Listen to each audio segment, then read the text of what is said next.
자, 일단 열심히 한번 해봅시다. 일단 이거 좀 지워야지. 아이고.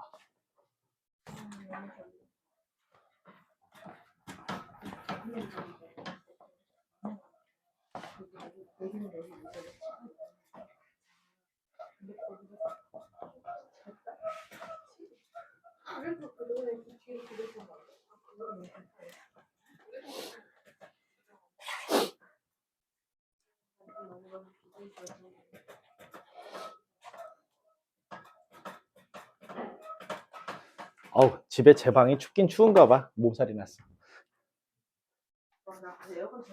응?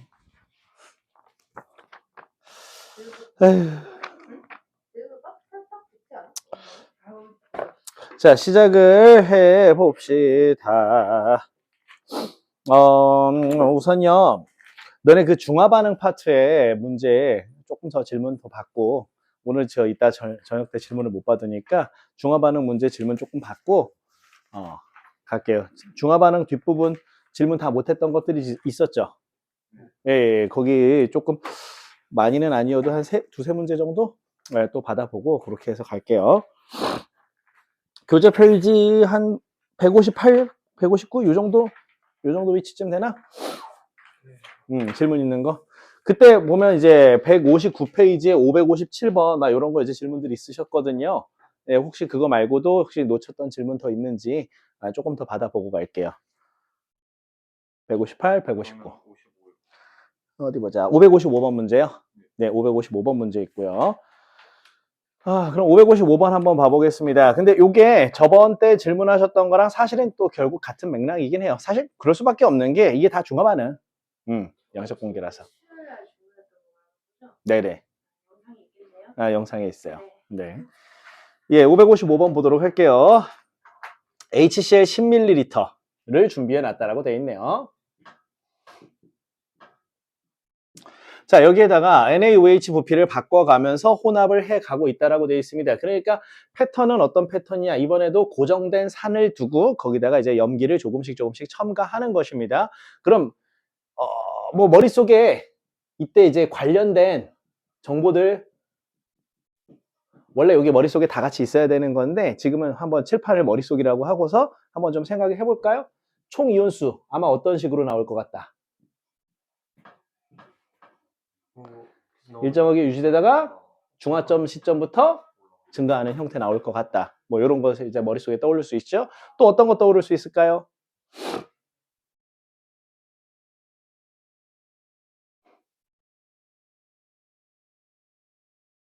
이건 이제 그래프가 아니라 정보적인 면에서. 네, 정보적인 면에서.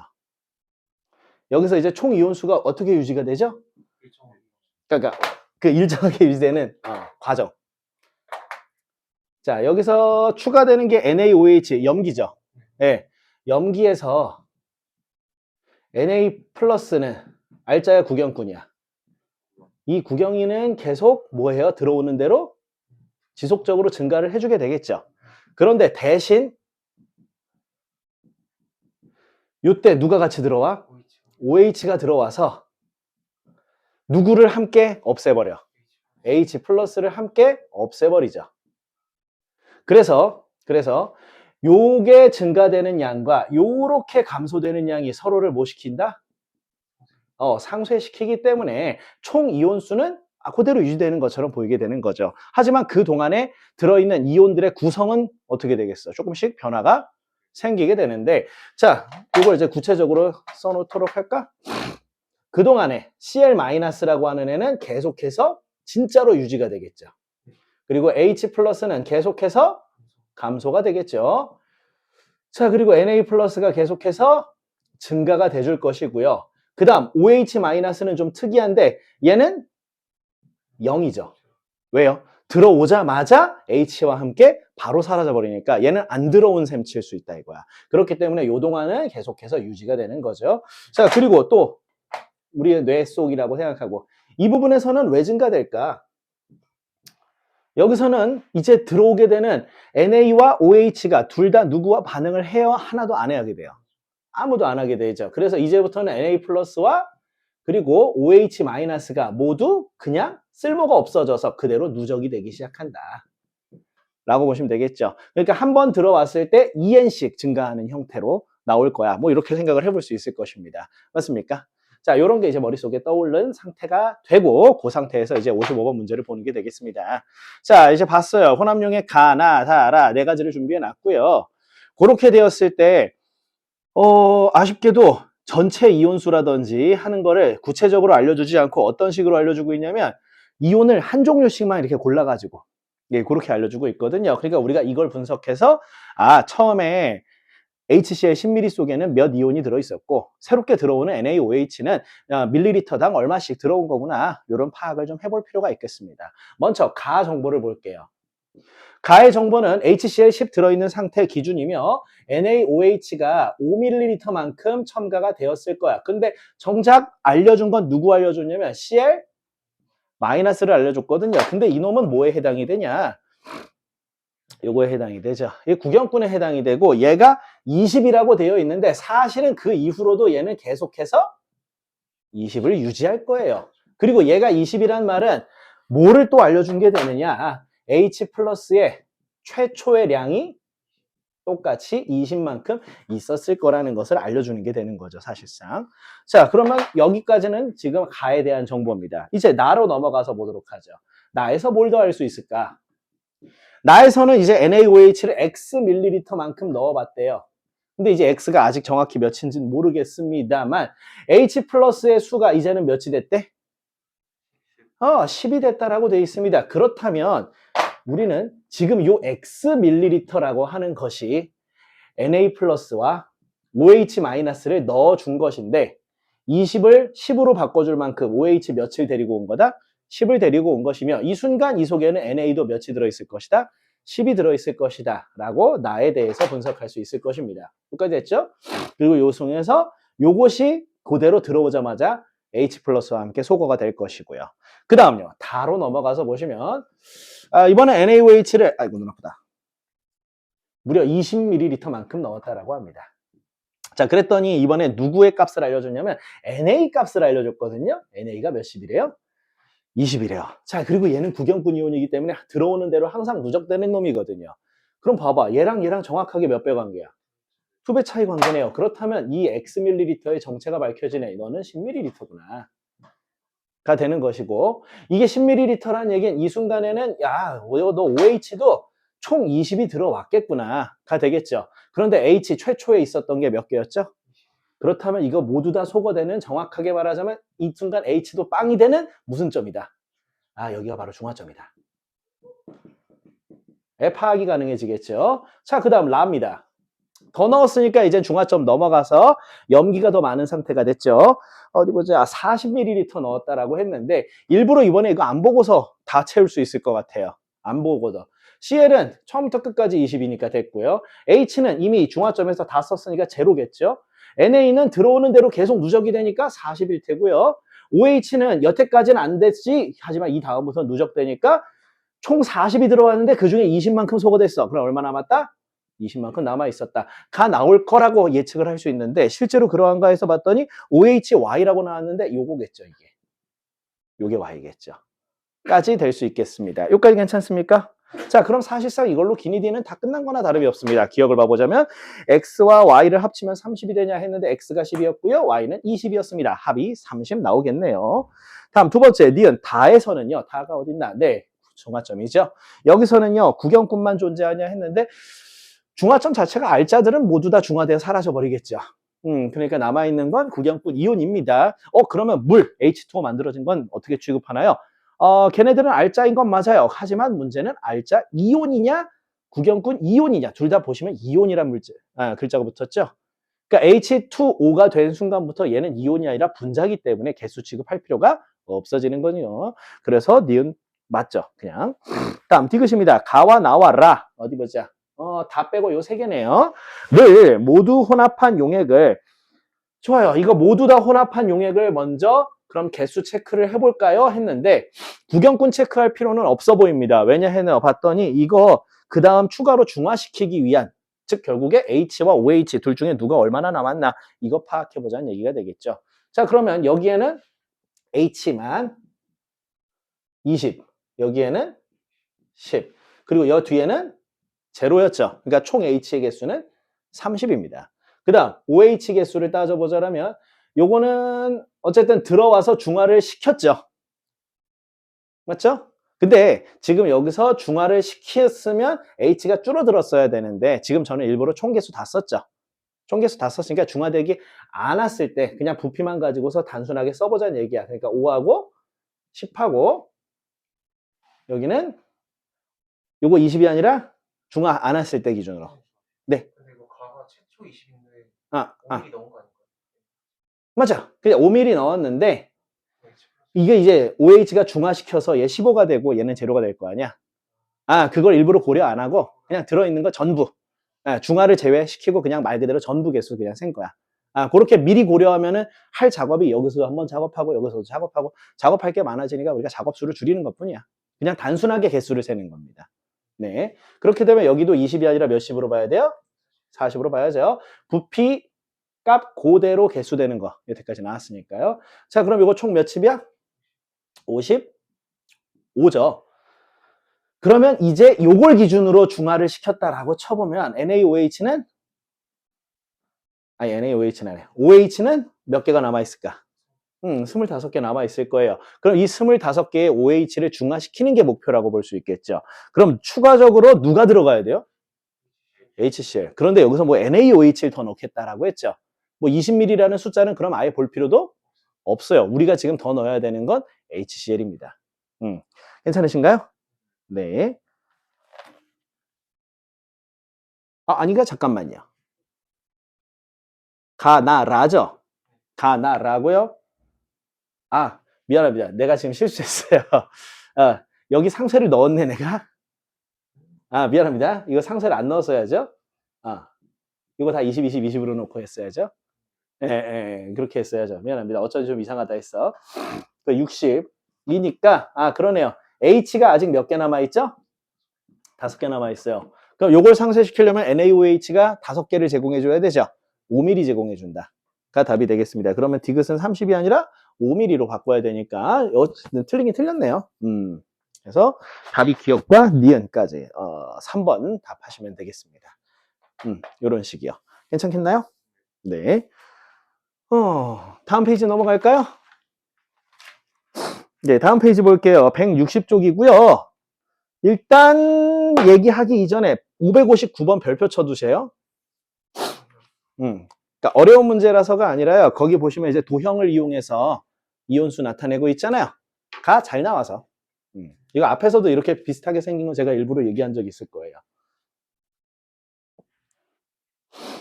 자, 여기 페이지에서 혹시 질문 있으셨나요? 561번이요. 네, 그리고 또 몇 번? 같은 거예요. 또? 없겠네요. 이 561번 보겠습니다. 근데 잠깐.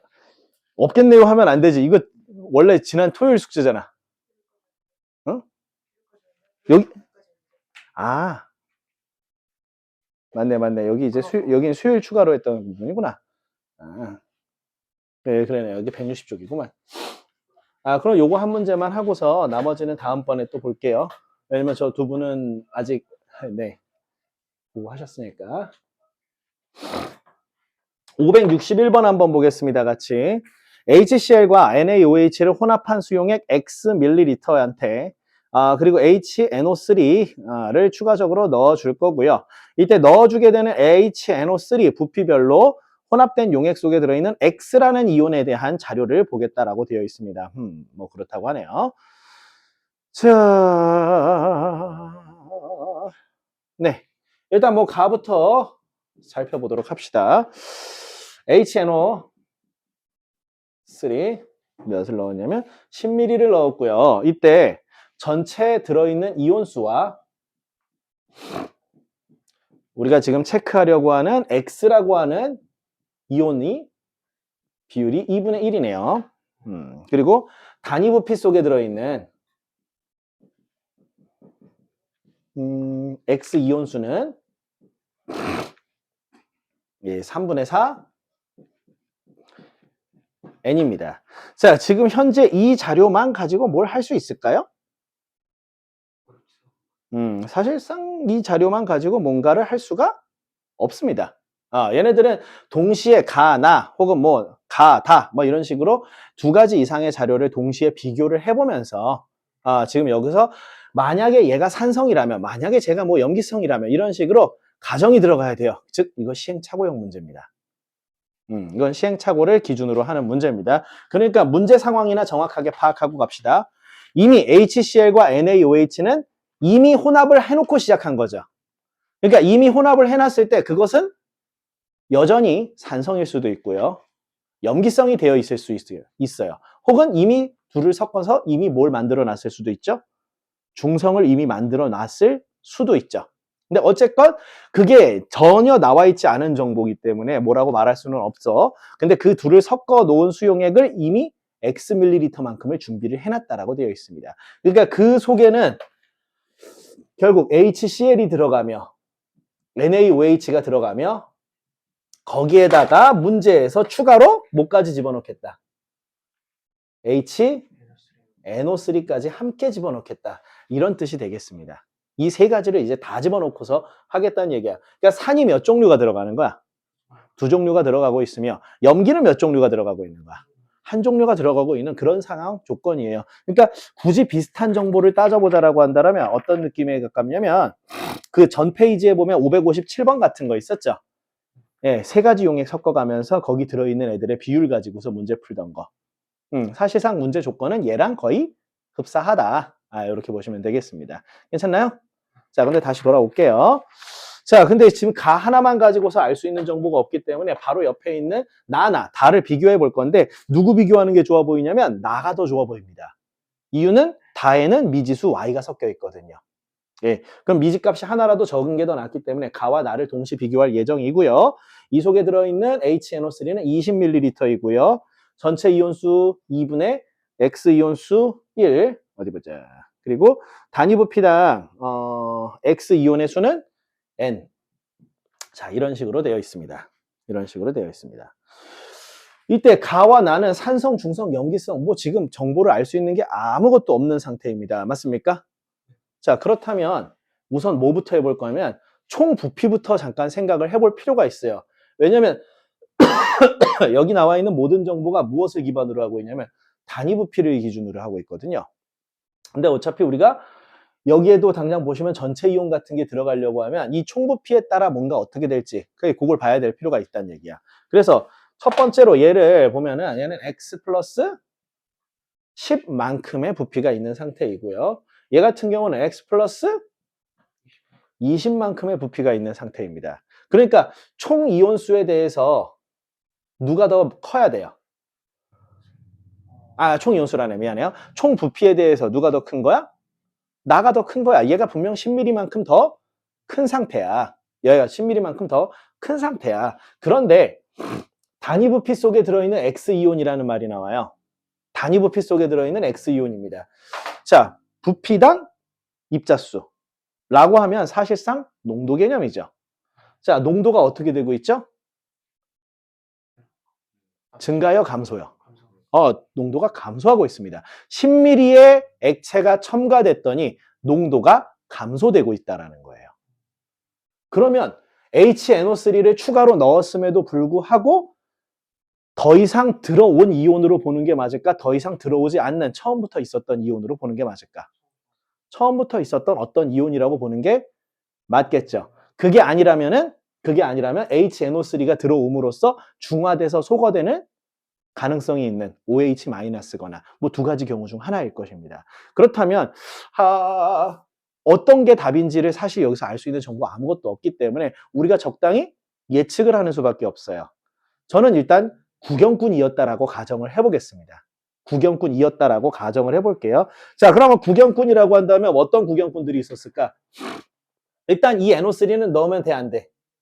안 돼요. 얘가 10에서 20ml 들어가게 되면 분명 입자 개수가 많아지기 때문에 농도가 이렇게 떨어지는 일이 잘 일어나지 않을 거란 말이야. 그러면 진짜 X, 처음한테 들어있었던 HCl이나 NaOH 속에 들어있었던 어떤 놈이라고 보는 게 맞겠죠. 그런데 얘랑 얘는 또 산이죠. 얘는 한 종류죠. 그러면 가정을 하고 틀리는 한이 있더라도 어느 쪽을 먼저 놓고 해보는 게 그나마 빠르게 시행착오에 들어갈 수 있을까? NA. 얘 가지고서 시행착오를 시작해보는 게, 시도를 해보는 게 그나마 쉽겠죠. 왜냐면 산 두 종류나 있는 산보다는 어쨌든 한 종류, 가능한 가능성은 좁히는 게 낮으니까요. 그래서 NA 플러스가 답일지는 모르겠지만 저는 NA 플러스 개수라고 치고 그냥 해보도록 할 거예요. 그러다가 이제 모순이 생기면 뭐 바꿔야죠. 시행착오형 문제니까 어쩔 수 없는 부분입니다. 괜찮나요? 자, 게다가 아니다. 게다가라고 할 것도 없고. 자, 여기다가 그러면은 저는 이걸 NA 플러스의 이온 수라고 치고 해볼게요. 그러면 이거는 어떻게 해야 될까? 여기다가 곱하기 이거 단위 부피다니까 3분의 4n 하면 그대로 NA 플러스 이온 수에 해당이 되는 값이 만들어지겠죠. 그리고 얘 같은 경우도 곱하기 몇이야? 그냥 n. 자, 이렇게 하시면은 되겠죠. 이때 NA 플러스는 우리의 예상대로라면 총 개수가 변해야 돼, 안 변해야 돼? 안 변해야 되죠. 자, 이건 다만 아직은 가정 단계이긴 하지만 우리는 이 값과 이 값이 뭐 해야 된다? 같아야 된다 상태로 시작을 해야 됩니다. 자, 그러면은 요거 3분의 4 아니다. 밑에 옮겨 넣을 때 어차피 n 소거되죠. 그리고 3분의 4에서 3 이쪽으로 이항될 수 있죠. 그럼 요거 4x와 40으로 요건 3x와 60으로 바꿀 수 있죠. 그럼 x는 몇이다? 20이다. 라고 놓고 시작을 해볼 수 있는데, 자, 사실상 이 x가 20으로 놓고 했을 때 여기까지 모순 없이 풀리냐 안 풀리냐가 이제 그대로 진행을 할지 아니면 다른 종류의 이온으로 바꿔가지고 생각을 해볼지에 대한 경계선이라고 보시면 되겠죠. 맞죠? 좋습니다. 그럼 x 최초에 있었던 그리고 HCl과 NaOH였죠. 걔네들의 총 부피는 적당히 10ml 상태, 20ml 상태라고 놓고 이제 이야기 진행을 한번 해보도록 하겠습니다. 자, 그 다음입니다. 여기서 X의 이온수는 사실상 지금대로라면, 우리의 가정대로라면 상수 취급이 돼야 되죠. 이 부분은요. 이 부분도 상수 취급이 돼야 돼요. 그런데 전체 이온수에 대해서는 변화가 있대요, 없대요? 변화가 없다라고 돼 있죠. 그런데 지금 이 상황은요. 정해진 량의 용액한테 산을 첨가하는 방식이죠. 첨가 방식이면 그래프가 이렇게 나오나요? 아니면은 이렇게 나오나요? 사실 방금 전 문제이기도 했으니까 요거죠.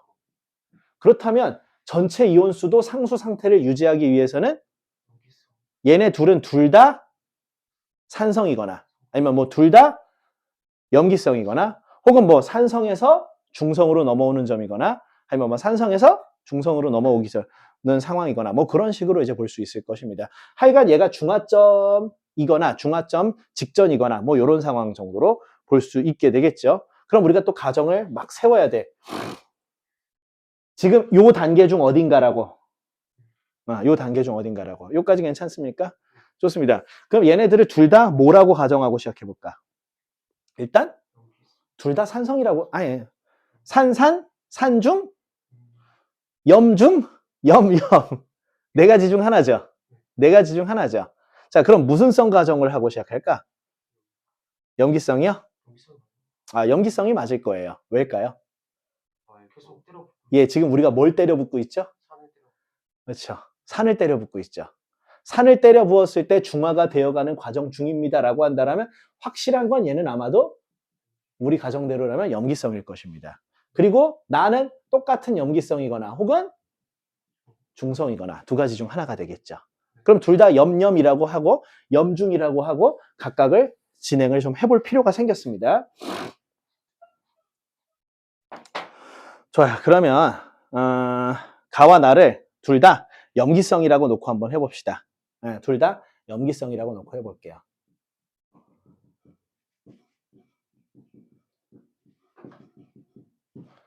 자, 그러면 지금 우리한테 들어있는 나트륨 이온수 정확하게 알아요, 몰라요? 이제 X가 20인 건 알아냈으니까 알죠?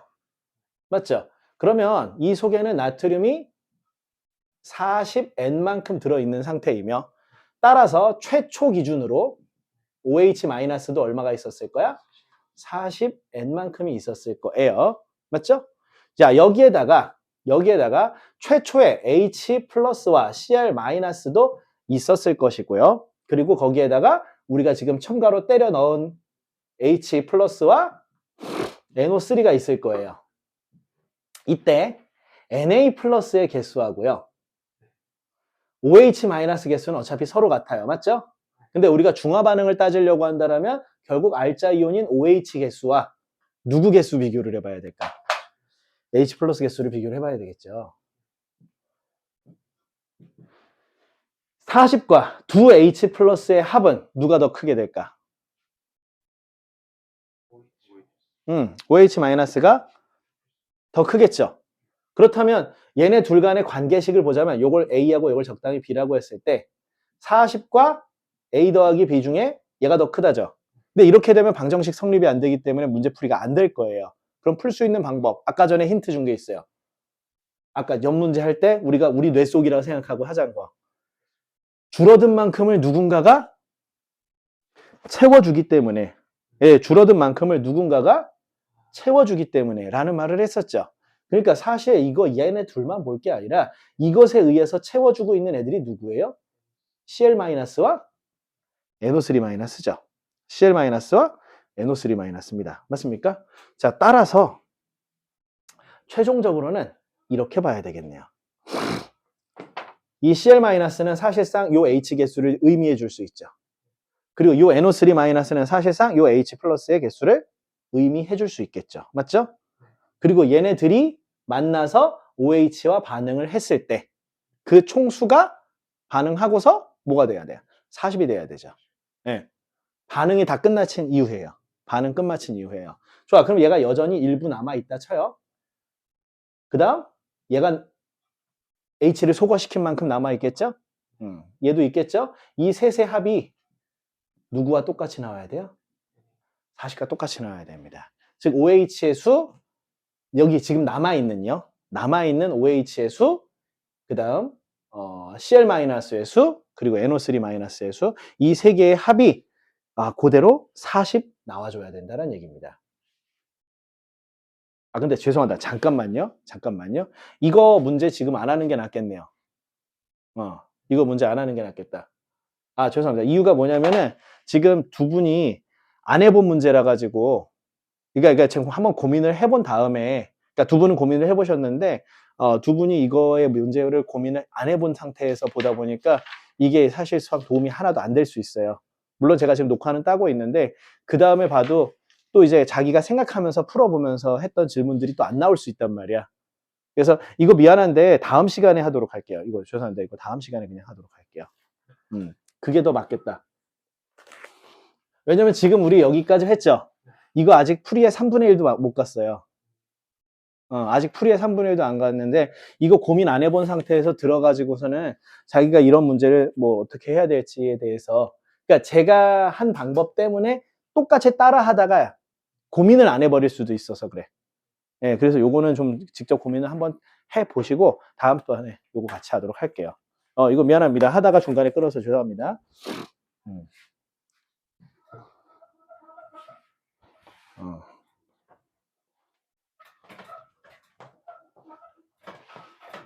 죄송합니다. 요거는 정해서 다음번에 하도록 하고요. 내용부터 마무리 치도록 할게요. 다음 주에 시험 대비 교재 드린다 그랬었잖아요. 그래서 오늘 저 내용부터 마무리 치도록 할게요.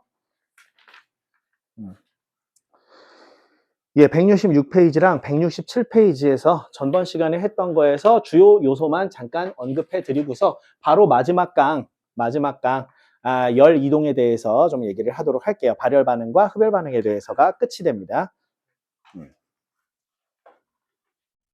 네, 지난 시간 내용 간단한 복습. 결국에 우리는 산화와 환원을 설명해야 된다. 맞죠? 그런데 고1까지의 방식으로는 결국엔 산소가 얻었다와 산소가 잃었다로 산화환원을 설명하거나 혹은 전자를 잃었다 혹은 전자를 얻었다 가지고서 설명을 하게 되고요. 이 방법만으로는 뭐 안 되는 건 아니야. 다 돼. 다 되는데 그 방식이 불편하고 경우에 따라서는 분석하기 곤란한 경우도 있다라는 거였죠. 그래서 우리는 대신해서 무슨 수요? 산화수라는 개념을 사용할 것이고, 산화수라고 하는 것은 포함되어 있는 화학 반응상에 포함되어 있는 모든 물질한테 매기는 점수야, 원자들한테 매기는 점수야. 각 원자 전부한테 매겨야 되는 점수입니다. 각 원자 전부한테 산화수라는 점수를 매기게 되고, 이 점수가 증가할 경우를 뭐라 부른다? 산화. 그리고 감소할 경우를 뭐라 부른다? 환원. 이런 식으로 좀 더 심플한 방식으로 바꾸겠다라고 했었죠. 그러니까 우리가 점수 채점만 명확하게 해줄 수 있다면 산화 환원을 좀 더 분석하기가 간단해진다라는 얘기였었습니다. 그래서 뭐 지난번과 같은 예시 하나만 또 써보자면, 탄소하고 H2 수소가 결합을 해서 CH4 메테인 분자를 형성한다라고 했을 때, 우리가 그냥 봐가지고는 이게 산화 환원인지 설명하기가 쉽지 않을 수 있다. 왜냐면 산소가 일단 포함돼 있어, 안 돼 있어? 포함이 안 돼 있으니까 일단 아닌 것 같은 느낌이 괜히 들고, 또 전자 이동하면은 보통 이제 이온들을 많이 생각하기 쉬운데 이온 결합도 아니죠. 예, 근데 사실 전자 이동은 꼭 이온이 아니더라도 전기 음성도 차에 따른 공유전자쌍 이동도 포함이 되기 때문에, 결국 이거 구조 다 그려갖고 공유전자쌍 찾아서 공유전자쌍 위치가 탄소한테 가까워졌어요, 수소한테 가까워졌어요, 그걸 다 따지고 앉아 있어야 되는데, 역시 편하겠어, 불편하겠어? 불편하겠죠. 그런데 전번 시간 때 배웠던 규칙성들을 이용하면 사실 굉장히 빠르게 점수 채점을 해줄 수 있고, 탄소 같은 경우 0점, 그리고 여기 지금 수소가 두 마리가 있는데 두 마리는 각각 플러스 아니죠. 0점, 0점. 그리고 맨 뒤에 탄소와 수소가 들어있는데 여기 있는 탄소는 몇 점? 마이너스 4점이며 각각의 수소 하나, 둘, 서희, 너희가 있겠죠? 각각 플러스 몇 점? 네, 플러스 1점씩에 해당이 됩니다. 그럼 연결을 해보면 탄소 같은 경우 점수가 증가했어, 감소했어? 감소했어. 그러니까 탄소는 뭐 했다? 환원했다. 설명하는 게 훨씬 편리해집니다. 점수 증가, 감소만 따지면 되니까. 그리고 수소들은 다 0점들이었던 게 몇 점이 됐죠? 1점들이 됐어. 상승했어. 그러니까 얘는 다 뭐 했다? 산화했다. 이런 식으로 파악하면 되는 거. 지난 시간의 핵심은 결국 이거였었어요. 그러니까 여러분은 산화수와 산화수에 대한 값 자체, 점수 자체를 어떻게 채점할 것인가, 요거만 열심히 고민하면 되는 거였었죠. 그래서 채점 방식, 산화수 규칙.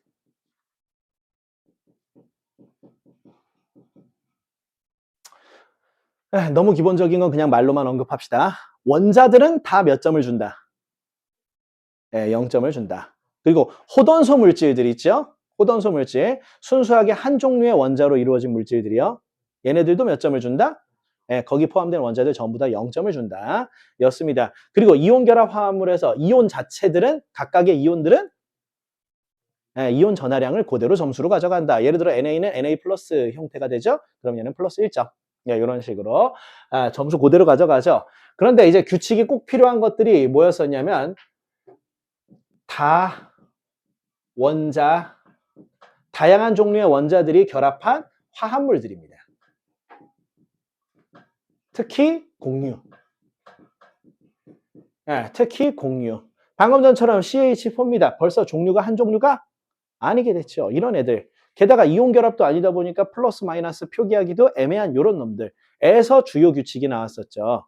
자, 다만 이 규칙으로 모든 상황 100% 다 쓸 수는 없지만 몇 가지 예외 사항들을 제외하고 나면은 거의 그래도 한 98% 정도는 이걸로 다 된다 해도 되는 시기였었죠. 그래서 규칙은 맨 처음에 1순위로 누가 존재하는지 파악해라. 플루오린의 존재를 파악해라. 그리고 플루오린이 포함되어 있다면 얘는 무조건 몇 점을 줘라? 마이너스 1점을 줘라. 였습니다. 다음 두 번째. 플루오린 이후 누구의 존재를 파악해봐라? 산소의 존재를 파악해봅니다. 왜? 플루오린 다음으로 전기 음성도가 크거든요. 그래서 이 산소가 존재한다면 여기서 상황을 두 가지로 나눠야 됐었죠. 뭐 사실상 OF2입니다. 플루오린과 산소가 결합된 경우라면 몇 점을 줘라? 플러스 2점을 줘라. 그리고 그 이외의 경우라면 마이너스 2점을 줘라. 였습니다. 단 유일한 예외가 하나 있었습니다. 그래서 예외니까 규칙에 넣지도 않았어. 완전한 별도의 예외가 있었어. 산소가 이런 경우일 때만큼은 다른 숫자를 줬죠. 어떤 경우? 과산화수소, H2O2 과산화수소에 한해서만큼은 몇 점을 줘라? 마이너스 1점을 줍니다. 그때만 마이너스 1점이었죠. 근데 이건 규칙이라기보다는 이제 예외 조건이니까 제외시켜 놓고요. 다음 세 번째. H가 포함되어 있으면은 몇 점을 줘라? 여기서 또 두 가지 나눠야죠. 첫째, 금속, 수소, 화, 물인 경우. 금속, 수소, 화물은 LiH라든지 NaH라든지 하는 것처럼 사실 이거 이온결합이죠? 네, 사실 이거 이온결합이니까 이온결합 규칙을 가져와야 돼요. 그래서 앞에 있는 놈들하고 뒤에 있는 수소하고 플러스 마이너스를 가져가게 돼요. 그러면서 수소는 무조건 마이너스 1을 가져가라 라는 식이었었고요. 그 이외의 경우는 전부 다 몇을 줘라? 플러스 1점을 줘라 였었습니다. 결국 사실상 제일 주요 규칙은 이 세 가지였어요. 그래서 이 세 가지 규칙을 하고 그럼에도 규칙을 썼음에도 불구하고 아직까지 남아있는 원자가 있다라면 그거는 총 산화수 합이 몇으로 떨어지도록 0으로 떨어지도록 나머지는 적당히 넣어주시면 되는 식이었었죠. 예, 이런 게 기본적인 산화수 규칙이었었습니다. 여기까지 괜찮습니까? 좋아요. 그럼 산화수 규칙에 따르자면은 한 두 개 정도만 우리 같이 해볼까요? 여러분, NO2란 거 있죠? 근데 NO3라는 것도 있거든요. 둘 다 이온이 아닌 분자로서요. 이건 이산화질소, 이건 삼산화질소입니다. 뭐 질소 이거 형태가 되게 많아요. 삼산화 이질소 이런 형태도 있고요. 되게 다양한 형태가 있는데 자, 요거라고 해봅시다. 누구 파악해 봐야 돼요? 산소죠. 얘는 마이너스 2. 짜리가 몇 번? 2번입니다. 이거 합쳐서 마이너스 4라고 하시면 어떻게 돼요? 바로 틀려먹죠. 자, 원자별로 그냥 별도입니다. 그럼 이건 마이너스 2짜리, 마이너스 2짜리, 그리고 마이너스 2짜리입니다. 그러면 질소는 플러스 4가 되고 질소는 플러스 6이 되고 자, 여기서 제가 뭘 보여드리려고 하는 거냐. 얘네들도 종종 이렇게 값이 바뀌는 경우 있죠. 근데 값이 특히 버라이어티하게 바뀌는 애들이 있어요. 질소나 탄소 같은 어떤 애들이냐. 황도 그렇고요. 질소, 탄소, 황, 인 이런 애들이 보통 분자를 이룰 때 분자 중심으로 들어가는 중심 원자로 사용되는 그런 경우가 많은 애들이 있죠. 그 중심 원자로 자주 들어가는 애들은 산화수가 가능한 범위가 굉장히 폭이 넓습니다. 예, 굉장히 폭이 넓습니다. 탄소 같은 경우도 마이너스 4부터 플러스 4까지 굉장히 다양한 값들을 가질 수 있고요. 질소 같은 경우는 플러스 6까지 해서 엄청 더 다양한 버라이어티한 범위를 가질 수 있어요. 그래서 얘는 지금 그럼 규칙이 없는 것처럼 보이는데요 라고 한다라고 느껴진다면 그게 정상이다 이거야. 규칙은 얘네들만. 사실상 그 이외의 원자들은 규칙 없이 맞추는 예, 그때그때 맞추는 형태가 돼야 된다라는 거였어요. 자, 이것이 뭐다? 산화수 규칙이었었습니다. 여기까지 괜찮습니까? 이걸 이용하면 우리는 산화 환원을 더 쉽게 파악해 볼 수 있었다 였었고요. 그리고 나서 다음 시간이 아니라 지난 시간 가장 마지막으로 했던 것들은 이제 이걸 이용해서 단순히 산화 환원만 파악해 보자라는 게 아니라 무엇을 더 완성도 있게 써보는 것도 가능하다. 화학 반응식을 더 완성도 있게 쓰는 것도 가능하다라고 했었어요. 자, 그 얘기는 왜 나왔었냐? 사실 우리가 앞쪽에서 1단원, 2단원, 3단원까지 오면서 사용해 왔던 화학 반응식은 세상의 모든 화학 반응식이 아니라 굉장히 제한된 화학 반응식을 써왔다라고 했습니다. 이유가 뭐냐? 그것만으로 설명이 사실 안 되는 게 더 많거든요. 그럼 그동안 1, 2, 3단원까지 써온 건 대체 어떤 제약을 걸었던 거냐? 산화 환원 개념이 전부 포함되지 않은, 즉 전자이동이 전혀 포함되지 않은 경우에 한해서만 여태까지 다뤄왔었단 말이야. 그래서 우리는 이제 모두 다뤄보자. 산화 환원이 추가로 포함되어 있는 그런 화학 반응식까지 완성해 보자 라고 하는 거였었죠. 그래서 단순한 화학 반응식이 아니라 산화 환원 반응식의 완성에 방금 배우셨던 산화수 개념들을 적용시켜 문제를 풀어갈 수 있다라고 했었습니다. 근데 이거는 솔직히 예시를 하나 좀 놓고서 따라가 보면서 해보는 게 더 쉽기 때문에 기본 순서만 써놓고 우리 그 과제였던 문제들 중에 하나만 찝어가지고 뭐 거기 적용시켜서 한번 같이 해보도록 합시다. 자, 기본 순서는 어떻게 된다 했었냐면 첫째, 반응식에 포함되어 있는 각 원자들의 산화수를 파악하는 게 우선이죠.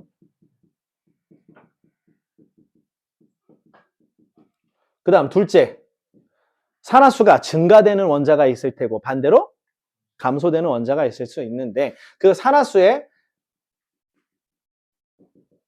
증가와 감소와 양이 서로 같게 되도록, 같아지도록 이런 형태가 만들어지도록 뭐를 붙이죠? 개수를 넣어주는 식이었습니다. 그리고 나서 마지막으로 그 이외의 원자들의 개수를 일치시키기 위해 역시 추가 개수를 붙이는 식이었죠. 자, 일단 말로는 이렇게 되는데 실제로 해보질 않으면 이제 또 감이 잘 안 잡히는 부분이다 보니까 지난번 과제에 있었던 문제들 중에서 하나를 꼽아 같이 한번 좀 해보도록 할게요. 자, 어떤 걸로 해보도록 할 거냐면요. 어디 보자. 예, 173페이지에 보시면 611번 있거든요. 그러니까 어려운 문제가 필요한 게 아니라 그냥 말 그대로 연습해 볼 수 있는 게 필요한 거니까 611번 문제에 있는 얘를 한번 가지고 해보도록 합시다. 사실 이건 별도 과제는 아니었어요. 자, 611번입니다. 처음에 CU 앞에 개수 A 붙어 있고요. 근데 A, B, C, D 일단 빼고 할게요. 그다음 H 플러스 붙어 있고요. 그 다음에 NO3 마이너스 붙어 있고요. 그 다음 반응식 뒤편에서는 CU2 플러스 붙어 있고요. 그 다음에 NO2 붙어 있고요. 그 다음에 H2O 붙어 있는데요. 자, 일단 시작하기 전에 저번과 마찬가지로 비교를 한번 해볼게요. 이걸 여러분들이 산화환원을 고려하지 않고 기존의 화학 반응식 하듯이 하면은 오답이 나올 건데 어떤 오답이 나오는지랑 그리고 정식 방법으로 제대로 해봤을 때 정답이 나오는 거랑 실제로 같아지는지 달라지는지 파악을 한번 해봅시다. 그냥 옛날 하듯이 해봅시다. 이전에 하듯이 그냥 양쪽의 개수만 맞추는 방식으로 답이 어떻게 만들어지는지 한번 해볼게요. 비교용으로. CU의 개수 조정할 필요 있나요? 없죠. 그럼 CU의 1, 뭐 이런 식이면 되겠죠. 좋아요. 다음 H의 개수 나중에 H2O를 형성해야 되죠. 그리고 NO3 나중에 NO2를 형성하면 H2O로도 갈라져야 됩니다. 맞죠? 그렇다면 요게 하나가 있으면 요거 하나랑 산소 하나를 남길 수 있죠. 그럼 H 두 개만 맞춰주면은 개수가 맞아지겠죠. 이렇게요. 그럼 121, 111 요런 답이 나올 것 같아요. 예전 방식대로 하자면요. 하지만 이건 이제 틀릴 겁니다. 이제 틀릴 겁니다. 산화환원을 포함하여 진짜 반응식이 어떻게 완성되는지 봐봅시다. 자, 1단계 뭐부터 하라고요? 각각의 원자들의 산화수부터 다 파악해야 됩니다. 자, 맨 앞에 있는 CU입니다. 호던소 물질이죠? 몇을 줘요? 제로를 줘요. 자, 두 번째 이온 물질이죠? 그럼 플러스 1, 전하량 그대로 가져가죠. 그 다음 얘는 이온 물질이면서 동시에 내부에 산소를 포함하고 있죠. 그러면 총 이온수가 결국에 마이너스 1로 끝나야 되기 때문에 N값 그리고 O 3개 값을 다 더했을 때 마지막 마이너스 1 끝나면 됩니다. 자, 그럼 O는 규칙상 기본적으로 하나의 마이너스 2씩이죠. 마이너스 2짜리가 3번 있는 겁니다. 마이너스 2, 마이너스 2, 마이너스 2로 합시다. 그 다음 N은 원래 같았으면 플러스 6이라고 했을 텐데 총 합쳤을 때 마이너스 1 나와야 되죠. 그럼 플러스 6이 아니라 플러스 5 잡으면 되겠죠. 다음입니다. 뒤에 있는 CU는 이온이네요. 넌 2 플러스네요. 플러스 2. 그 다음 NO2 분자네요. N이 플러스 4에 5가 각각 마이너스 2, 마이너스 2 나오겠죠. 그 다음 마지막 물 H2O네요. H가 각각 플러스 1에 플러스 1이고요. 산소가 마이너스 2 나오면 되겠죠. 자, 그 다음 두 번째. 산화수가 증가되는 거랑 감소되는 게 같아지도록 개수를 붙인다라고 했어요. 그럼 산화수 증가되는 애가 누가 있죠? CU가 증가되고 있죠. 감소되는 애 누구 있죠? 예, 질소가 하나 감소되고 있죠. 또 감소되는 애 있나요? 더 이상 없습니다. 그럼 얘네 둘만 우선 맞춰주는 겁니다. 자, 그러면 플러스 2와 마이너스 1입니다. 항상 개수는 기본적으로 어떻게 붙여줘? 많은 애한테 붙여줘? 부족한 애한테 붙여줘? 부족한 애한테 붙여주죠. 그렇다면 이 질소가 몇 번 있으면 맞겠냐? 2번씩 있으면 맞겠죠. 즉 이 앞에 개수로 일단 몇이 들어가야지? 2가 들어가야지. 얘도 그러면 2가 들어가야지. 그래야지 플러스 2가 된 것을 여기서 마이너스 1 그리고 한 번 더 마이너스 1 2번씩으로 맞춰줄 수 있겠죠. 네, 뭐야? 아, 손 든 거 아니야? 네. 자, 그러니까 여기 개수가 일단 2로 맞춰져야 합니다. 괜찮습니까? 그러면 이제부터 남아있는 원자들은 더 이상 산화수 변화랑 상관이 없죠. 그럼 순수하게 개수만 열심히 맞춰주면 된다. 남아있는 애들은요. 남아있는 애들 그럼 맞춰봅시다. 누구부터 맞출까? 어차피 요거 지금 2자리가 붙은 애들이 있죠. 그럼 요거 기준으로 시작하는 게 좋겠고. 아, 그리고 잠깐만. CU 같은 경우는 요거 그대로 1 떨어지게 해줘야 되겠죠. 요걸로 그래야지 아까 플러스 마이너스 맞춘 게 되니까요. 맞죠? 자, 그러면 여기에 지금 이미 곱하기 2가 정립이 되어 있는 산소 개수부터 맞추도록 합시다. 그럼 여기서 산소가 총 6개 있겠죠? 여기서 4개죠? 그럼 여기서 몇 개 가져가 줘야 돼요? 2개를 가져가 줘야 되죠. 그럼 여기 개수는 2가 사실 정답이라는 얘기고. 여기가 2가 된다는 것은 H가 총 4개 필요하니까 앞쪽에 H가 몇 개 있어야 된다? 4개 있었어야 된다. 즉 1, 4, 2, 1, 2, 2. 자, 이게 진짜 답이 돼줄 수 있다는 얘기입니다. 그래서 단순한 개수로 따져보신다면 저 답이 절대 나와 안 나와?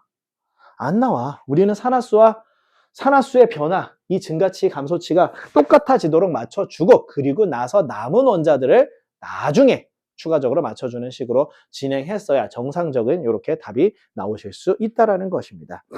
여기까지 괜찮으세요? 예, 그래서 저걸 구하고 난 다음에 이제 기니디 같은 경우는 그냥 답이 다 나오실 텐데 뭐 한번 해볼까요? 기억, A, B 값과 CD 값의 합을 비교를 해보라고 돼 있는데 A하고 B는 1 더하기 4니까 합이 5죠.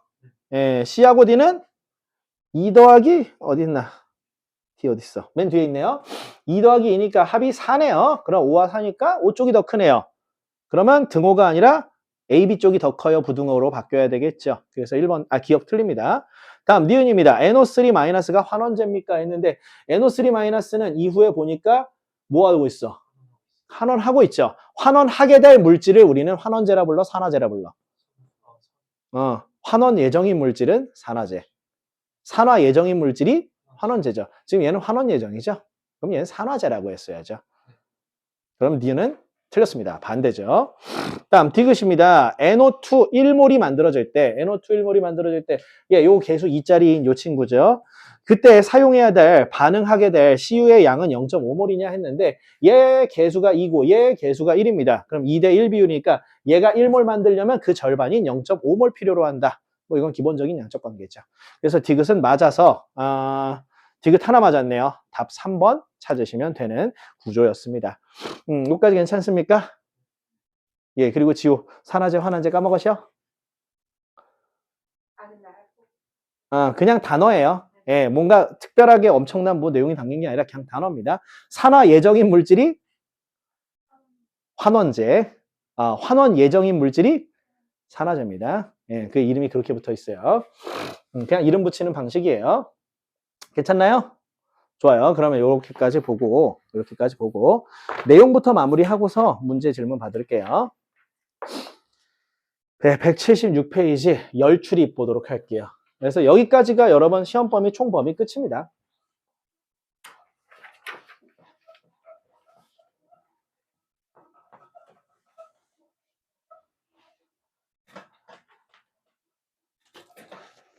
예, 근데 이제 문제 해보시면 알겠지만 앞에 내용까지가 여러분을 힘들게 달려오게 만들고 열출입은 마지막으로 약간 쉬어가는 코너입니다. 예, 여러분이 보통 지금까지 왔으면 당연스럽게 알고 있는 내용들입니다. 여러분, 화학 반응이 일어날 때에는 무엇의 출입이 동반된다? 예, 열의 출입이 동반된다. 그냥 그거예요. 예, 제목 열의 출입이며 여러분의 화학 내용 가장 마지막입니다. 예, 모든 화학 반응에는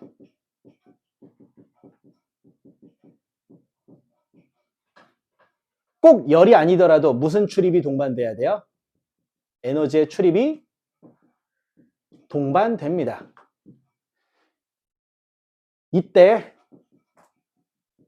출입되는 에너지는 빛이 되는 경우도 있고요. 전기가 되는 경우도 있고요. 여러 가지 경우가 있지만 기본적으로 대개 무슨 형태가 된다? 열 에너지가 된다. 이게 어떤 규칙이 있어서가 아니라 그냥 수없이 많은 관찰을 해보니까 주로 그렇더라 이거야. 예, 주로 그렇더라 이겁니다. 그래서 이런 열의 출입은 몇 가지 경우로 나눌 수 있어. 열이 빨려 들어가는 경우가 있겠죠. 아니면 열이 반대로 물질에서 빠져 나오는 경우도 있겠죠. 그래서 우리 무슨 반응과 무슨 반응으로 구별하죠? 흡열 반응과 그 다음 발열 반응으로 구별을 하게 되는데, 자, 그러면 이런 흡열이나 혹은 발열이 일어나는 근본적 원인은 뭘까요? 라고 한다면 이게 맨 뒤에 나온 이유가 이제 이겁니다. 여러분 화투로 이어지게 되면서, 이게 내용이 화투로 이어지게 되면서 여러분은 열화학이라는 걸 하게 돼요. 그리고 거기서 이런 걸 배우게 돼요. 각각의 물질마다 고유의 에너지를 가지고 있기 때문이다라는 걸 배우게 되며, 그때 각 물질이 가진 고유의 에너지량을 뭐라 그러냐면 엔탈피라고 합니다. 이건 나중에 화투에서 배우는 거예요. 그러니까 화투 선택하신 분들이 그 3학년 내용에서 나중에 배우시게 될 거예요. 근데 지금은 엔탈피라는 명칭은 둘째 치더라도 각각의 물질이 고유한 에너지를 가지고 있다는 것 정도는 충분히 이해가 가능하실 것입니다. 왜냐하면 예를 들어보죠. H2와 O2가 반응을 해서 H2O라는 물질이 된다라고 칠게요. 이때 3단원 내용 할 때 보시면 H2 무슨 결합 물질이죠? H2 공유 결합 물질이죠. O2 무슨 결합 물질이죠? 공유 결합. 그런데 H2는 몇 중 결합 물질이죠? 단일 결합. 얘는요? 이중 결합 물질이면 결합 에너지가 누가 더 세다라는 걸 이미 배우셨어. 이중 결합 쪽이 결합이 더 세다라는 걸 이미 배우셨죠. 즉 근본적으로 H2 속에 들어있는 에너지량과 O2 사이에 있는 결합의 에너지량이 다르다는 얘기입니다. 게다가 마지막에 H2O, 얘는 O 하나한테 H가 두 마리 붙었죠. 각각 단일 결합이긴 한데 H 간의 단일 결합과 O와 H라는 다른 종류 원자 간의 단일 결합입니다. 같은 값 나올까 다른 값 나올까? 다른 값 나오겠죠. 그래서 그래프적으로 봐보자면 H라고 하는 H2와 O2가 본인이 가지고 있는 고유의 에너지량이 뭐 예를 들어 총량 100이라고 친다라면 마지막에 만들어지는 H2O는요 똑같이 100으로 떨어지지 않는다라는 거예요. 뭐 예를 들어 요게 70이 될 수도 있고요. 아니면 예를 들어 얘가 뭐 120이 될 수도 있고요. 그러면 만약에 이게 요걸로 바뀌는 게 70이라면 100과 70입니다. 얼마만큼의 에너지 차이가 생겨? 30만큼의 에너지 차이요. 그럼 그 에너지 차이는 그냥 우주에서 소거돼 버릴 수는 있어 없어? 없죠. 에너지 보존이잖아요. 그럼 그 물질이 본인들이 품고 있을 수 없다면 바깥에 버려야 되겠죠. 그게 발열입니다. 만약에 이게 100에서 120, 물이 되려면 120이 되려고 한다면 몇이 부족해요? 20의 에너지가 부족한데 20의 에너지를 만들어낼 수도 없죠. 그럼 그만큼을 밖에서 뭐 해야 돼요? 가지고 들어와야 되겠죠. 이게 흡열 반응이다 이거야. 그러니까 근본적으로는 각각의 물질마다 고유의 에너지량이 다 달라. 얘도 다르고 얘도 다르고 얘도 다르고 다 다르단 말이야. 다 다른데 이게 변하려고 해보니 부족하네. 남네. 이런 이유가 생긴단 말이죠. 그럼 그 남고 혹은 부족한 양만큼을 바깥에서 충원해 오든지 아니 바깥에다 갖다 버리든지 그렇기 때문이다. 근본적으로는 그게 원인이다. 각각의 물질마다 가진 고유 에너지량이 다 다르고 그걸 다 가지고 있기 때문이야. 이렇게 얘기를 하시면 되며 요게 화투까지 이어지는 걸 생각해 본다면 그것을 여러분은 뭐라 부른다? 엔탈피라고 부르시게 될 거예요. 여기까지 괜찮습니까? 그래서 흡열 반응은 결국 어떤 경우라 보시면 되느냐면 반응물들이 가진 전체 에너지량과 생성물들이 가진 전체 에너지량을 비교해 봤을 때 생성물 쪽의 에너지가 더 큰 경우입니다. 그러면 원래 있던 재료만으로는 에너지가 충분해 부족해? 부족해요. 그래서 바깥에서 추가 에너지를 흡수해 오겠다 해서 흡열인 거예요. 이렇게 될 경우 방금 전에 바깥에 있는 에너지를 가지고 온다 그랬죠. 따라서 주변은 에너지를 당했죠. 주변 입장에서 뺏긴 거죠. 그래서 주변의 온도는 감소하게 되겠으며 주변의 온도는 감소하게 되겠으며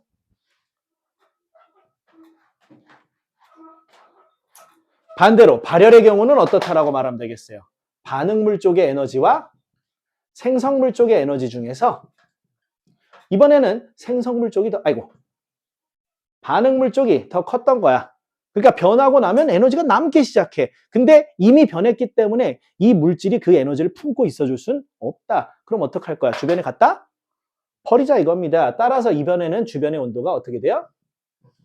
예, 온도가 더 올라가게 되는 거죠. 근데 이 개념이 여러분들 처음 나오는 것도 아니고 여태까지 충분히 많이 해봐 왔던 것들이죠. 사실상 달라진 건 뭐라고 보시면 되냐면 원인을 이제 얘기하자 이거야. 근데 그거조차도 아직 확실하게는 안 하는 게 엔탈피라는 용어는 언제 쓸 거야?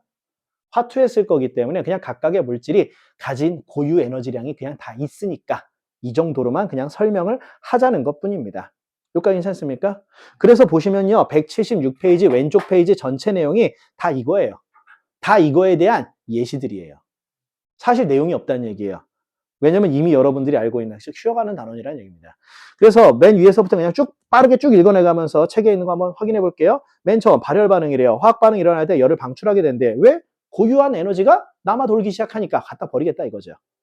그래서 어떻게 되겠대? 자, 누구의 에너지 합이 누구 합보다 작냐? 그러면 앞쪽에 생성물 에너지 합이 반응물 에너지 합보다 적다라고 말하면 되겠죠. 그러니까 남아 도는 거겠죠. 자, 그래서 남는 열을 방출한다. 주변의 온도는 뭐 한다? 높아지게 될 것이다 라고 보시면 되겠죠. 대신 그것을 이제 그래프로 표현할 때 조심할 점만 좀 체크를 해드리도록 할게요. 이 상황을 그래프로 그리자면 반응물 에너지, 생성물 에너지 이렇게 그리게 되겠죠. 근데 여러분 이제 학교에서 시험 보시다 보면은 혹은 이제 내용 공부하시다 보면은 좀 전처럼 일자로 뿅 이렇게 그리시는 경우도 있는가 하면 이렇게 그리시는 경우도 있어요. 두 가지 케이스가 다 나오실 겁니다. 두 차이는 뭐냐면 활성화 에너지까지 고려를 할 거냐 안 할 거냐의 문제거든요. 근데 여러분 활성화 에너지가 뭔지 기억하시나요?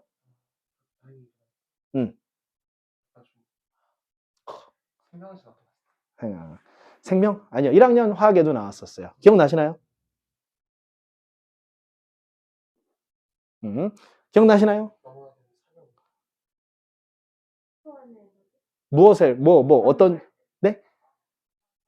반응할 때 단어가 조금 부족해서 뜻이 애매해졌는데 뭐 거의 맞습니다. 자, 중요한 건 이겁니다. 반응할 때라기보다 반응을 시작하기 위해 일단 공급해 줘야 하는 최소한도의 에너지가 있어요. 이건 흡열 반응이든 발열 반응이든 상관이 없습니다.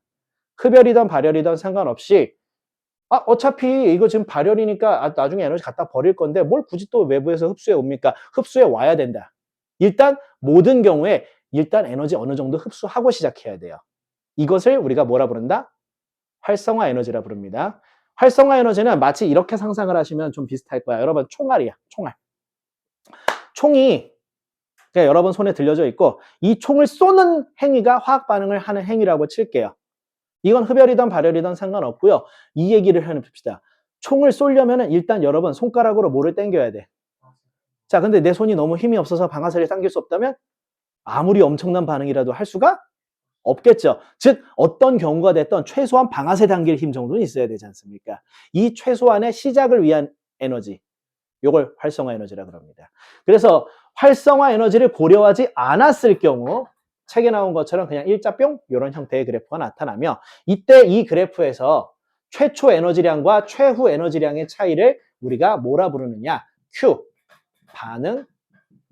반응열이라 부르고요. 이 반응열만큼이 주변의 온도를 뭐 시킬 것이다? 증가시키던 감소시키던 변화시킬 것입니다. 이렇게 얘기를 하시면 되겠습니다. 괜찮나요? 그런데 만약에 그래프를 활성화 에너지까지 포함해서 그려줄 경우 이런 형태의 그래프가 나오겠죠. 이때의 반응열을 그리고 활성화 에너지는 대체 어느 부분이냐라고 했을 때 이게 종종 틀리시는 경우가 있어요. 종종 틀리시는 경우가 있는데 이거 같은 경우는 아마 쉽게 될 겁니다. 지금 여기서 결국에 여기까지 떨어지잖아. 반응열은 아까와 똑같이 이만큼일까? 아닐까? 이만큼이겠죠. 반응열입니다. 그럼 이번에 활성화 에너지는 뭐예요? 여기서부터 여기까지며 활성화 에너지는 이 옆에 소문자 A 이렇게 씁니다. 에너지 오브 액티비티. 활성화시키는 데 필요한 에너지라는 개념으로서 EA라는 표시를 쓰게 되며 지금 보시면 활성화 에너지와 반응열은 별개의 것이죠. 별개의 것이고 일반적으로 활성화 에너지는 반응열보다 클까요? 작을까요? 일반적으로 활성화 에너지는 그보다는 좀 적습니다. 얘가 좀 작습니다. 근데 꼭 그렇다는 건 아니라서 그냥 이렇게 별개로 있다는 거 체크만 하실 수 있으시면 돼요. 괜찮나요? 그런데요. 이거 발열에다가 그래프를 그리면 어떻게 될까요? 이렇게 해서 시작해서 잠깐만. 아씨, 나 흡열하고 발열하고 뒤집어 있었구나. 이거 여태까지 발열이었습니다. 이거 발열이었어요. 흡열 이쪽입니다. 흡열 이쪽입니다. 이거 그래프 그린다면 어떻게 돼? 이렇게 되겠죠? 맞죠? 그러면 반응열은 얼마만큼일까요? 이만큼이겠죠? 대신 이번에는 이만큼의 에너지를 흡수해 왔으니 주변이 이 열의 양만큼 온도가 주변이 낮아지게 되겠죠? 맞습니까? 그런데 이게 문제예요.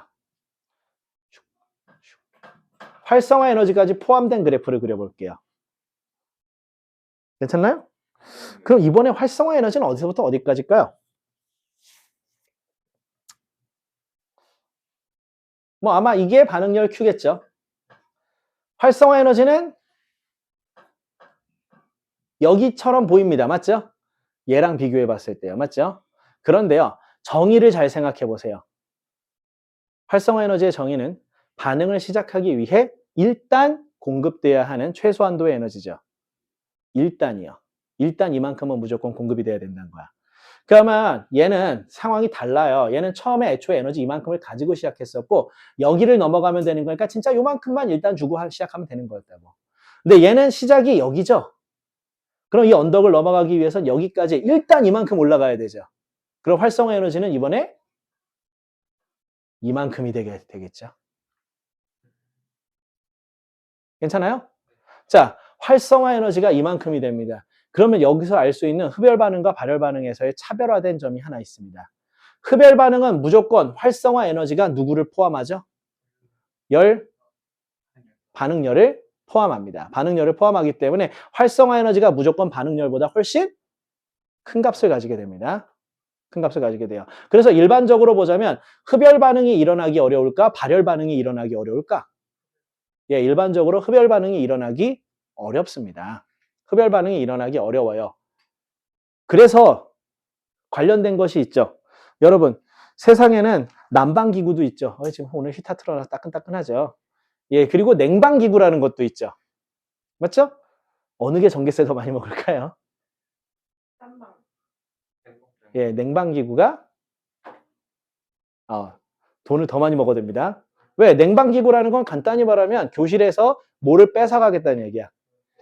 예, 열을 뺏어가겠다라는 건데 이게 화학적 방식을 쓰든 물리적 방식을 쓰든 열을 빼앗아 간다라는 것은요. 이제 물리 쪽하고 살짝 관련이 되어 있는데 무질서도, 즉 엔트로피가 감소하는 반응에 해당이 돼요.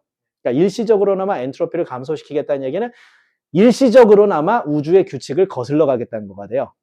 그래서 그런 반응들은 보통 굉장히 어려워지게 되는데 화학적인 입장에서 보자면 반응열을 무조건 초과하는 만큼의 활성화 에너지를 필요로 하기 때문이다. 이렇게도 볼 수가 있게 되는 것입니다.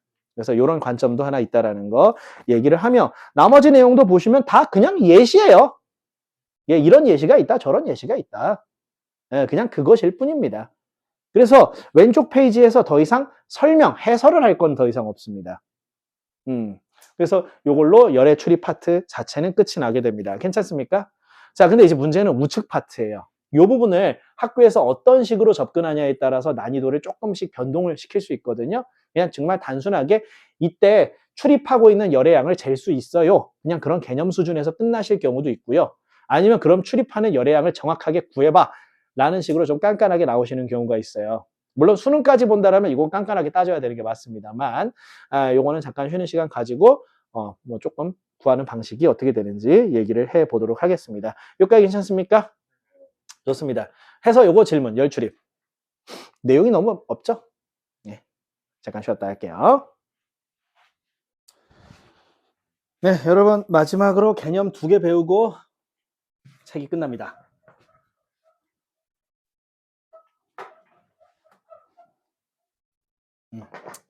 이제 흡수되는 열량과 반응출되는 열량, 제가 반응열이라 불렀었잖아요. 그렇죠? 그럼 이 열량을 우리가 어떻게 확인을 좀 해볼 것인가? 그리고 이게 확인한 다음에 그걸 어디다 응용하냐라면 그건 화투 내용이 되니까 그냥 확인 방법까지로 끝난다 보시면 돼요. 요거는 실험적으로 확인하는 방법밖에 없습니다. 물론 이제 실험을 한 다음에 그에 대한 또 계산을 하긴 해줘야 되지만 열량계라는 장치를 이용해서 반응열을 우리가 확인해 보는 수밖에 없게 되는데요. 일단 열량계는 이름 그대로 반응열 Q를 확인하는 장치이며 열량계는 다시 구조적으로 봤을 때 두 가지로 구별이 됩니다. 첫 번째가 이제 간이 열량계, 그리고 두 번째로 통 열량계. 이렇게 두 가지로 나뉘게 되는데 뭐 문자 그대로 간편하게 열량을 측정하는 장치와 뭐 어떤 특수한 통을 이용해서 뭐 확인하는 장치라고 보시면 되겠는데 사실상 이 두 가지를 여러분이 명확하게 구별해서 사용하지는 않으세요. 사실상은 여러분들이 거의 간이 열량계를 기준으로 해서 내용을 할 것이고 기본적으로 이렇게 생각하시면 돼요. 어떤 통을 준비한다는 점에서는 마찬가지예요. 그리고 이 속에서 화학 반응을 일으켰을 때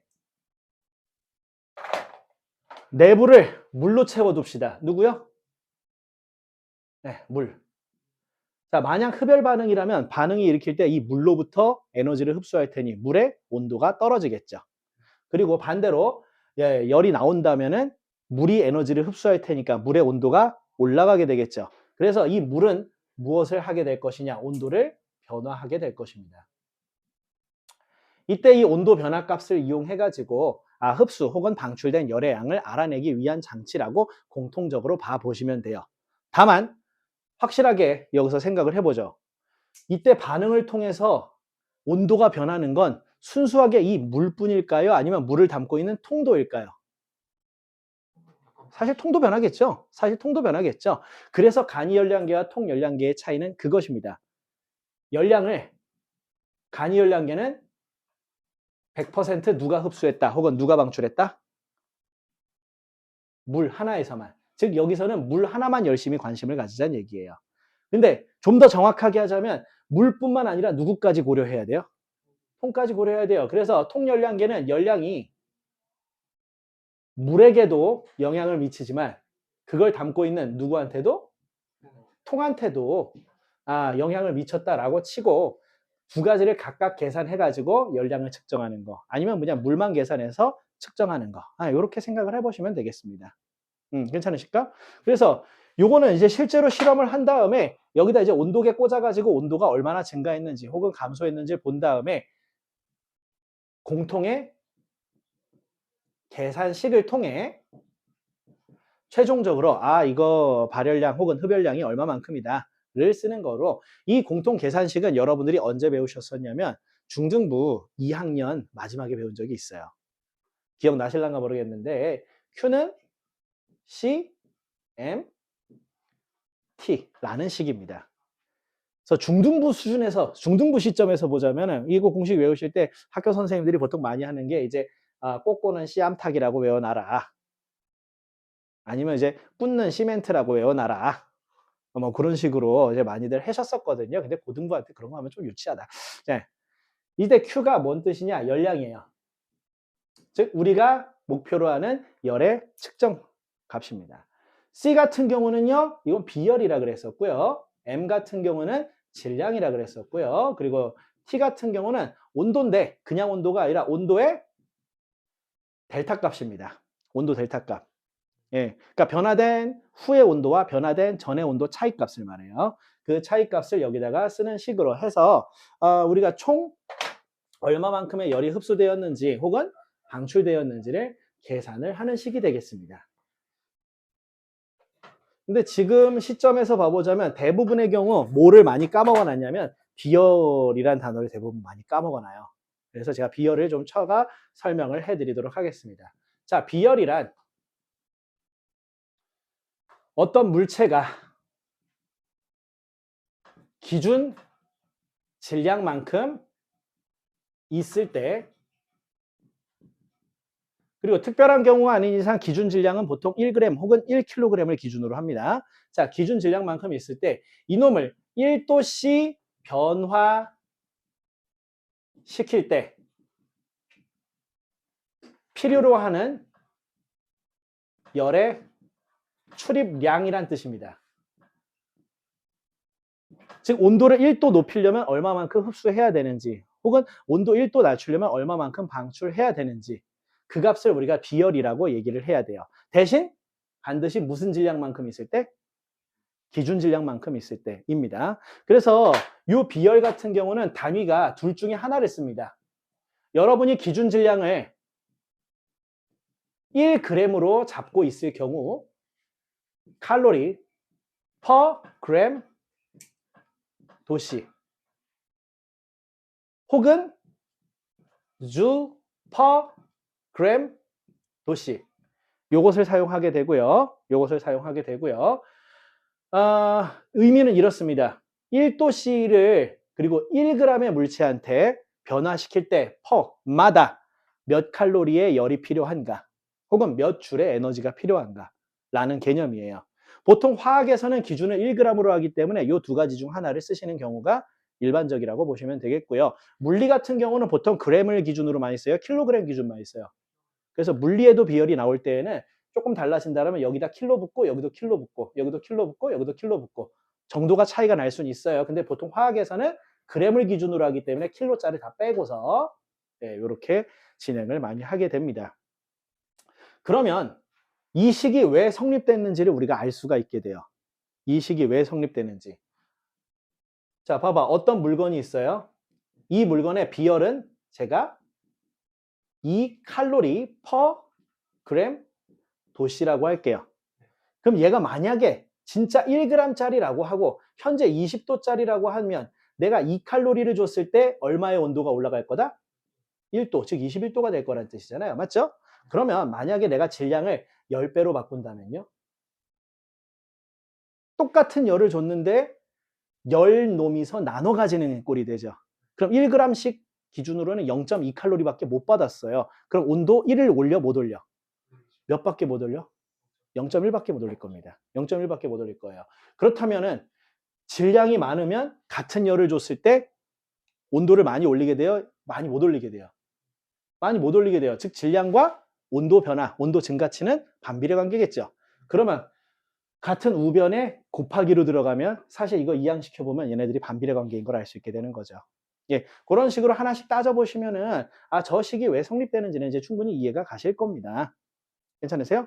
그러면 적당히 하나 문제를 만들어 볼까요? 얘가 지금 10g이 있는데 이번에는 제가 한 400칼로리 정도를 한번 줘볼게요. 그럼 이거 1g당 몇 칼로리씩 가져가게 돼요? 40칼로리씩 가져가게 되겠죠. 근데 1g에 2칼로리만 있어도 1도를 높일 수 있거든요. 40칼로리나 있으면 몇 도나 높일 수 있는 거야? 20도씩 높일 수 있는 거죠. 전체적으로 20도씩 올라가니까 총 몇 도가 될까? 40도 됐다. 이런 식으로 풀이가 가능한데 이거를 뭐 이제 이런 성질적으로 하나씩 해보는 것보다 그냥 공식에 놓고 바로 풀으셔도 상관이 없다는 얘기입니다. 예, 방금 전 같은 경우는 제가 온도가 얼마나 변했는지 알고 싶은 거니까 CM분의 Q 이렇게 하시면 되겠죠. 그러면 Q는 몇이 돼요? 400이 되고요. C는 2가 되고요. 질량은 10이 되니까 계산하면 똑같이 20이 나오죠. 그러면 원래 20에서 20만큼이 증가돼서 40이 된다라는 개념으로 가시면 되겠고 당연히 주어진 값 중에서 예를 들어 얘가 미지수야라고 한다면 나머지 것들 채우시면은 다 알아볼 수 있는 그런 관계식 되시겠습니다. 여기까지 괜찮습니까? 그래서 이 식을 이용해서 그냥 푸는 거예요. 예, 이 식을 이용해서 그냥 푸시는 겁니다. 괜찮나요? 다만 여기서 좀 특이한 점을 하나 말씀을 드리자고 한다면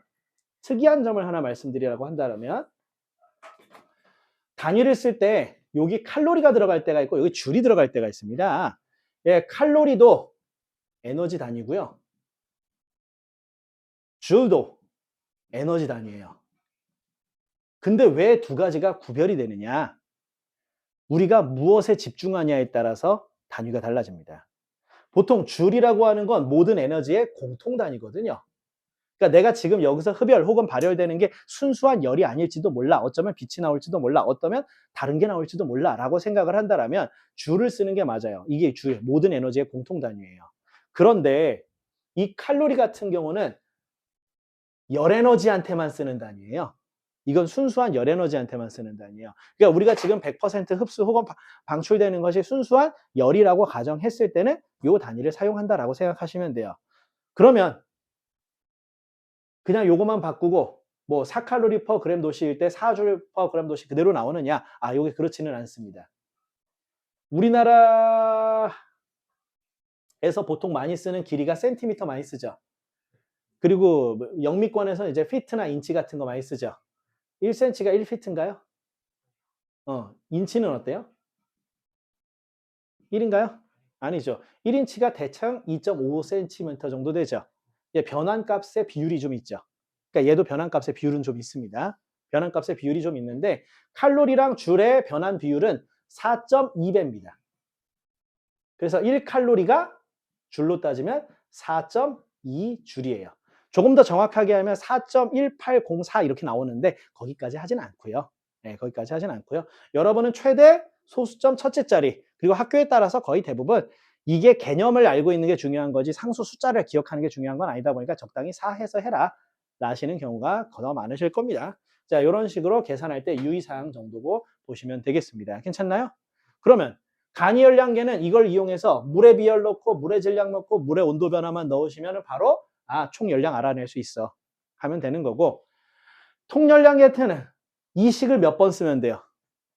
2번을 쓰면 되겠죠. 2번을 쓰면 되고 물에 대해서 한 번 계산하시고 통에 대해서 한 번 더 계산하신 다음에 그 둘의 합이 총열량이다. 예, 그런 식으로 간다는 거. 요 하나가 차이가 있다 보시면 되겠습니다. 요까지 괜찮습니까? 자, 그러면 오늘 수업의 제일 마지막 한 가지. 역시 사실 이거 중등부 거 까먹었을까 봐 때문에 그래요. 이 식이요. Q는 대문자 C 곱하기 T로 바꿨을 수도 있거든요. 대문자 C, 소문자 C, M을 대문자 C 하나로 바꿨을 수 있거든요. 이럴 경우에는 대문자 C를 뭐라 그러냐면 열용량이라 부르는데 들어본 기억 나나요? 예, 중등부 때 열용량이라고 배운 거 뭔가 있었던 것 같죠? 그죠? 자, 그럼 이 둘의 차이가 뭐냐? 둘의 차이가 뭐냐? 비열은 반드시 몇 질량이 있을 때? 기준 질량 1g이 있을 때. 만약 그래서 10g이 있다 하더라도 아까 했듯이 제가 이렇게 10조각을 쪼개갖고 1g 기준 단위로 생각을 할 때였었죠. 그런데 경우에 따라 그걸 굳이 나누지 않아도 난 그냥 애초에 총 10g 저 덩어리 전체를 가지고서 실행을 해도 되지 않을까 이겁니다. 그래서 비열이 예를 들어 2라고 한다라면 이건 g당 2가 필요하다는 얘기잖아. 그러니까 애초에 미리 곱하기 10을 해놓으면 10g 전체에서는 몇 칼로리 필요한지 알 수 있겠죠. 그 둘을 미리 곱해놓은 값을 뭐라 그런다? 열용량이라 그러고 보통 통열량계에서 통의 열량제일 때에는 문제에서 통비열과 통질량을 따로 주질 않고 통의 열용량을 그냥 주는 경우가 더 많습니다. 그래서 요 식도 쓰실 수 있는데 요것도 사실은 중등부 때 이 둘을 그냥 묶어서 요거라 부른다 했던 개념에서 나오는 거예요. 여기까지 괜찮습니까? 좋아요. 여기까지 해서 화학 오늘 하는데 별도 질문 있으셨을까요? 무시해. 괜찮니? 좋아요. 여기까지 해서 마치도록 하고요. 과제는 원래 지난번에 과제가 산화환원 문제의 전부가 아니라 171쪽까지가 있었어요.